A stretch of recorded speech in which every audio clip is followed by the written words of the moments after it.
Hello and good evening, everybody. Welcome to this amazing session on Christmas special. I've got you a good vibe of Christmas. The dish, what I'm showing today, is known as nut roast with salsa rosso picante.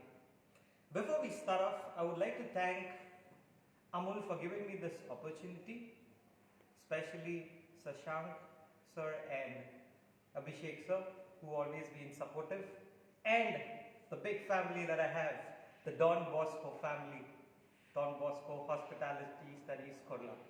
So I thank each and every one for supporting, for motivating, and to inspire me to create such amazing recipes and to share it with all you lovely people. And thank you viewers for viewing me as well. Without wasting time, let's dig into what I have to show you today.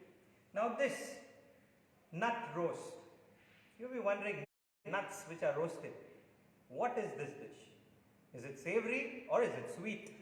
It is a savory dish. Now when you say Christmas special, we probably think about cakes, pastries, something sweet. That needs to be there. But today I've got you something savory. Something which looks like meat but it isn't meat. Something which looks like a loaf, like we could say it's a meat loaf, but this is going to be like a vegetarian loaf, which we name it as a nut roast, which is served with a sauce, a very classic Italian sauce, which is salsa rosso picante. So first of all, let me show you how to make the sauce. So if we come on this side, I have the pan on already. So it has to be on a low flame. I've got my pan, we allow it to heat for a couple of minutes and then we start putting all our ingredients. So this salsa rosso picante, a very classic Italian sauce. So when you say Italian, there has to be tomatoes into it. Now this sauce has tomatoes and has red chilies. As you see, I have red chilies, I have my ingredients up here. These are local chilies, what I'll be using. This is a nice and fiery sauce. It's going to be fiery as well as a bit sour. Okay, so to start the sauce up, we're going to use some olive oil, couple of tablespoons of olive oil. Some more. Okay, olive oil in the pan. Then I'm going to start off with 2 tablespoons of garlic. Now remembering, we do not have to caramelize anything or brown anything. It's on a low flame, it has to cook, it has to soften, and that's where we get all our flavors out. If you color, the caramelization gives a little sweetness and a little bit smokiness to your sauce. Okay, so, sorry.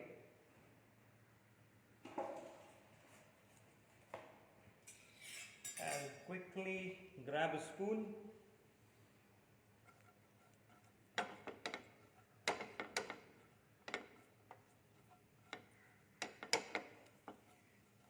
We'll just wait till this garlic softens up. Probably it's already started sizzling. In the meanwhile, I'm going to slit the chilies. I'm not going to chop the chilies. I'm just going to slit them into half. You need that spice to come out of the chilies. So just slitted chilies. So garlic in. So red chilies. I'm going to drop it in. And immediately I'm going to use 4 tablespoons of onion in here, finely chopped onion, and some celery into it. Celery is just roughly sliced. Again, it has to slowly cook. The onions and the garlic and the chili will leave out all its flavor. So slowly and steadily we cook it. Again, I'm repeating myself. I am making the sauce first, which is known as salsa rosso picante. It's a spicy tomato sauce. So since I've added garlic, the slitted chili, chopped onions and celery. So now to cook that a bit faster, I'm going to use some salt. It helps the onion to probably leave out the water and it cooks a little quickly.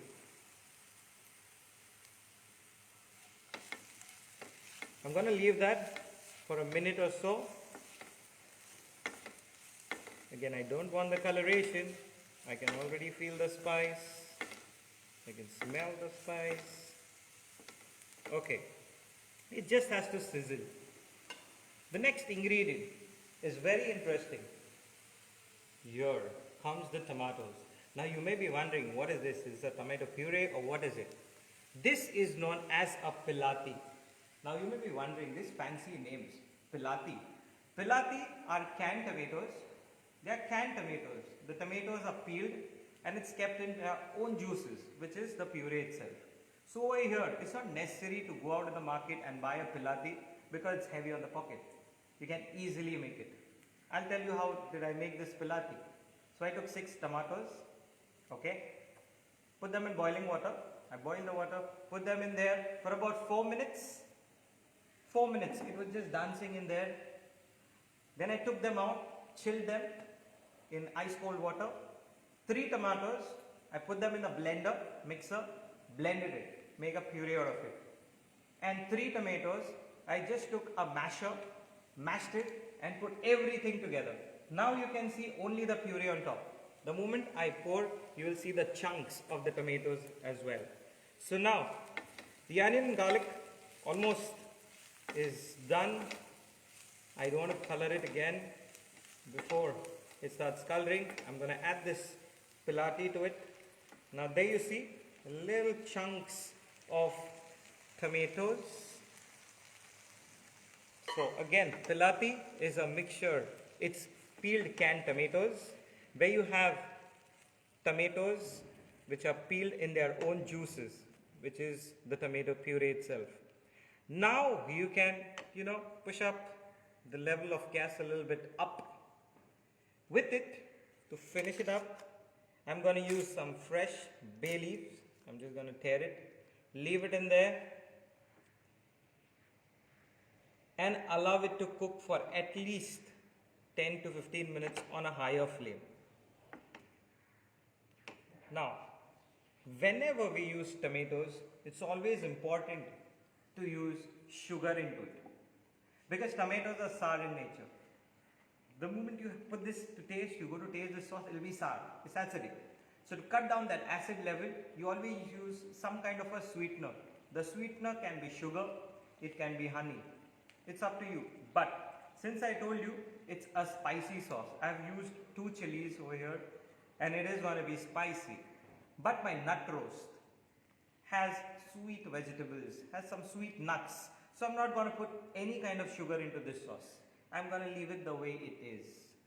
So this sourness will get balanced with the sweetness of the nut roast. I'll tell you about it in a while. Again, I'm going to add some salt to it and some black pepper powder.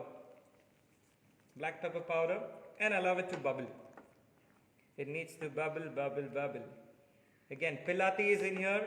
The tomatoes are already blanched, so I don't have to worry.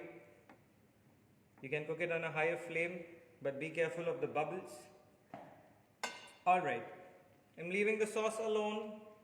Now we go to the main product. Our sauce is getting ready slowly and steadily.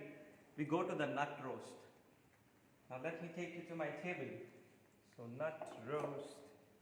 Okay, get a bit organized.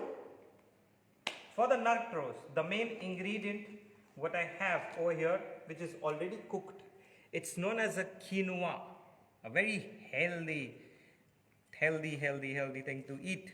Quinoa. Now over here, this is how it looks when it's in a raw form. Quinoa is also known as rajgiri or rajgira.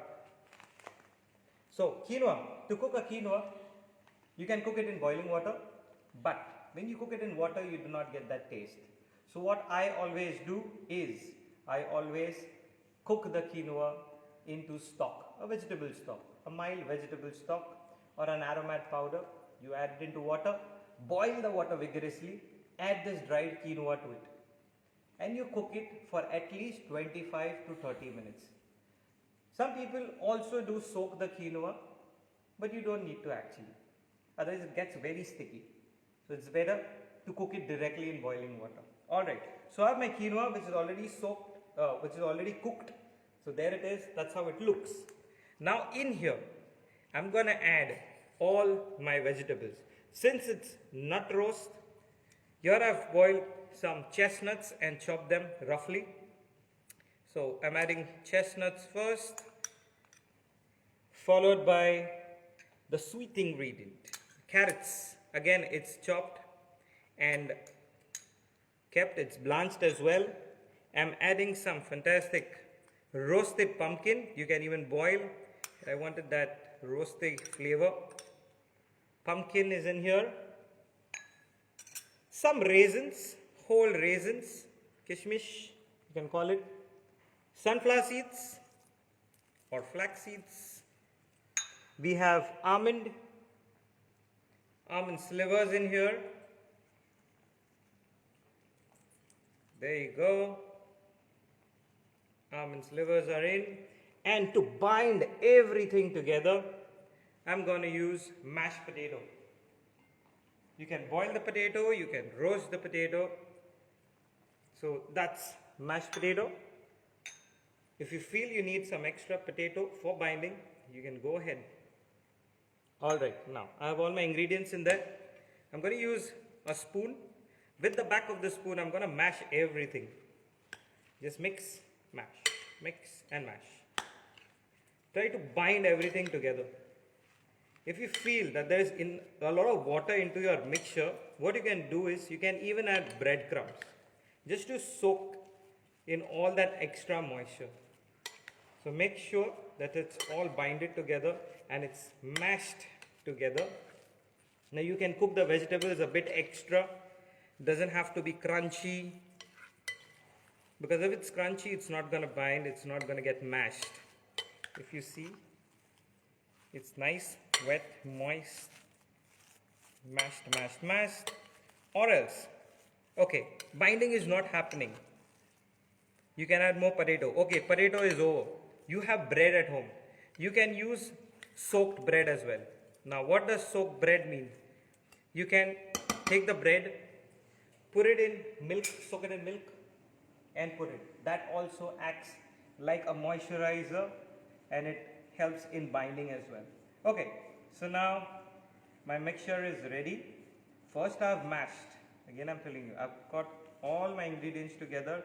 I have mashed everything together nice and smooth. Okay, now comes the seasoning part. Now in the seasoning, you can add whatever you want. I am adding 3 things over here. One is the salt, one is the black pepper,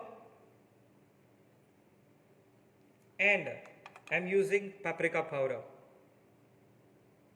Just for that little bit of heat, otherwise this nut roast will become too sweet. Mix again. Mix, mix, mix. Now, this nut roast has to be baked.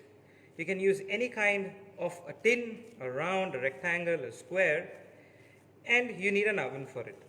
You can also do it in the pressure cooker. Takes a lesser time, but I prefer doing it in the oven. Alright, so I've got everything together. See how it's come together. How do you check it? It's quite easy. Just take a ball in your hand. If it's not sticking on your hands, that's ready to go. There you go. That's the consistency we are looking for. Alright, next, I've lined a loaf tin, which is lined where I put little oil, and it's lined with butter paper as well. So I'm going to drop this mixture into my into the loaf tin, and I'm going to bake it. So when you put it in, you make sure you press it properly from all sides so that there's no air gap in the middle, there's no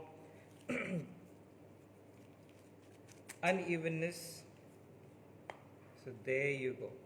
all my mixture goes into this loaf tin, and then you press. Make sure you press it nicely, evenly on all sides. It's not a batter that's gonna flow all over. You have to shape this. You have to give it a nice press, which will help it to cook evenly, and you get that nice even texture on all the sides. Again, I repeat, you have to line the loaf tin with butter paper, but before that you grease it with oil, brush it with oil, and there you go. See, I've smoothened it from all sides. Now the next part is very important. It needs to go in the oven, or if you do not have an oven, you can use a cake tin, put it in a pressure cooker, 2 whistles, and job done. In the oven, this would take almost 1 hour to cook at 180 degrees Celsius. So 180 for 1 hour. You don't have to close it, tin foil, nothing is required. You just put this into the oven, preheated oven obviously, 180 degrees, 1 hour, and your nut roast will be done. Once you take out of the oven, I've already done one and I've taken out. I'll show you in a minute how it looks like. It's important to allow it to rest. Allow it to rest. Don't try and demold it. Do not demold it. Allow it to rest. Allow it to cool down. Remove it out. We have parsnip paper. Nothing to worry. It's not going to stick at all because you have butter paper on all the sides. Once it's out, first mold out, butter paper out. Then directly on your plate, and then we'll finish the sauce. Okay, so I'll show you quickly how it looks like. So here I've already made one. So this is how it looks like. It looks a little dry. It's absolutely fine because there is a sauce that's gonna come over it. So you don't have to worry about it. So I'm coming back to my sauce. Here I have my sauce bubbling. There you see I'm using a rubber spatula, and the tomatoes are just getting squashed. They're so soft because they've been cooking now for almost 8 minutes. Yeah. Okay, so now I've seasoned my sauce. It's almost there. I'm gonna finish it with, again, a classic Italian ingredient, which is known as balsamic vinegar. This vinegar is made with grapes. Again, it's sour in taste, but nothing to worry about. A touch of balsamic is always good. Alright, so again, a quick stir of the balsamic. I'm gonna turn the gas on, the high flame, highest flame. In a minute, it should be out now. Just 2 minutes after you're adding balsamic. Balsamic has this nice fermented flavor, aroma of it. It tastes amazing. Alright. Okay, so first things first, I'm going to remove the bay leaf, whatever I've added. Again, be careful of the bubbles. Chilies are fine. Has to be, have a little bit of chilies. Bay leaf, bay leaf, bay leaf. Alright. Probably I've got all the bay leaf out. Okay, now the sauce is bubbling. I'm going to leave the chilies. Again, I repeat, it's a spicy tomato sauce. I'm going to leave all the chilies in. Gas off. I'm going to take my pan with me. I'll use a spoon, that's better.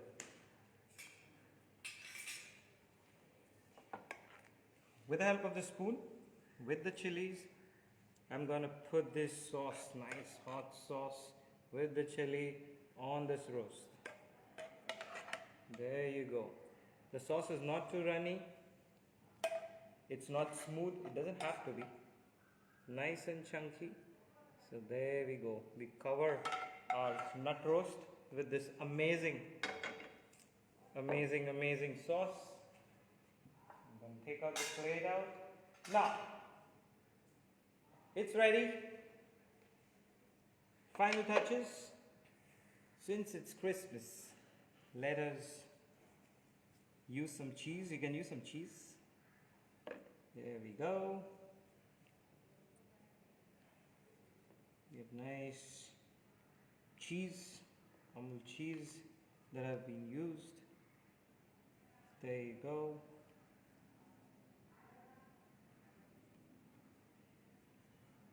Yeah, that should be enough. Then a touch of kale. Lovely. Some rings of cherry tomatoes. Just going to use a couple of them. Cherry tomatoes here and there.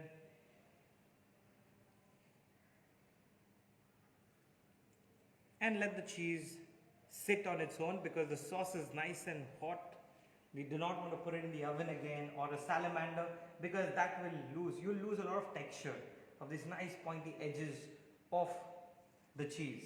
So that's my take on nut roast with salsa rosso picante. So I keep it on my presentation table and that's how it looks like. Now you can dig in, you can use a knife, you can use a spoon, you can dig in and have it. So, I, Malroy Gomes, thank every viewer. Thank you for viewing my recipe. I sign off. Till then, you take care and Merry Christmas to each and every one of you. Thank you and bye-bye.